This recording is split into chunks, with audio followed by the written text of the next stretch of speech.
Hi everyone, my name is Avrina Gattas. Hi, my name is Anwen Ngo. My name is Grace Murphy, and this is our video for being judged at UROP. First, major depressive disorder, MDD, or clinical depression is a condition that is characterized by depressed mood and loss of interest in things that bring a person joy. These feelings usually must persist for at least 2 weeks for diagnosis. MDD affects approximately 5% of adults globally, 4% of men, and 6% of women.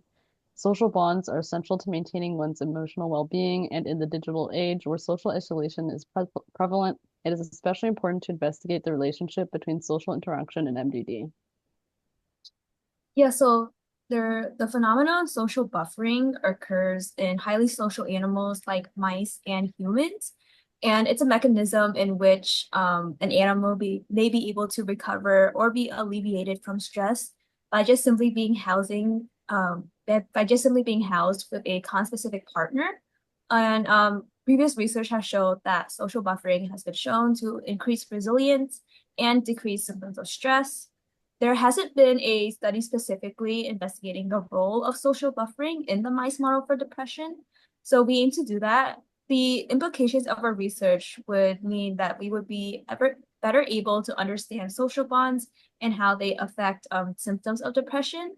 And because social bonds are essential in understanding mood orders like depression, our project will establish a basis on which the relationship between social buffering and depression can be understood.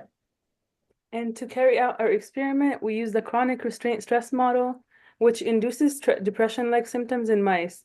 And we observed how social buffering facilitated by group housing affects the manifestation of depressive-like disorders.